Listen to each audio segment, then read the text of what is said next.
नमस्कार दर्शक बंधु मो दीपिका आपण मानक स्वागत कर मो दीपा चैनल को। आज देखो गोटे नुआ वीडियो नहीं आसी।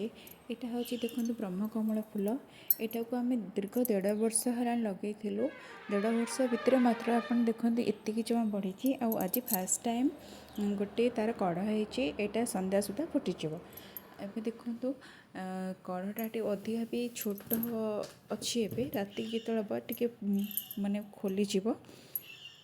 ଏବେ ଦେଖନ୍ତୁ ସନ୍ଧ୍ୟା ହେଇ ଆସିଲାଣି। କଢ଼ଟା ଦେଖନ୍ତୁ ପୁରା ଫୁଲ ଭାବରେ ଫୁଟି ଯାଇଛି। ଆଉ ପତ୍ର ଗୁଡ଼ା ଦେଖନ୍ତୁ ଟିକେ ଲଟା ଭଳିଆ ଅଛି, ଲମ୍ବା ଲମ୍ବା ଲଟା ହେଇକି ମାଡ଼ିବ। ଏଇଟା 1.5 ବର୍ଷ ପରେ 5 ଦିନ ଯେହେତୁ ଆମର ଲଗାତାର ଏଠି ଏବେ ବର୍ଷା ହେଇ ଚାଲିଛି, ତ ଏବେ ସେ କ'ଣ ଅଛି ଏବେ ଫୁଟିଲା। ଏବେ ଟିକେ ଥଣ୍ଡା ପଡ଼ିବାରେ ଫୁଟିଲା। ଆଉ ଆପଣମାନେ ଦେଖନ୍ତୁ ଏଇ ଭିଡ଼ିଓରେ ବ୍ରହ୍ମକମଳ ଫୁଲଟା ଆମ ବାଡ଼ିରେ ଏଇଟା ଫୁଟିଛି। भगवान विष्णुंकर एटा हूँ बहुत बड़ा प्रिय फूल।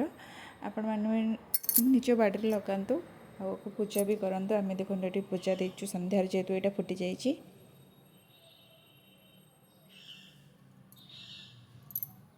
एमती मो नुआ नुआ वीडियो देखने लाइक करें, सब्सक्राइब।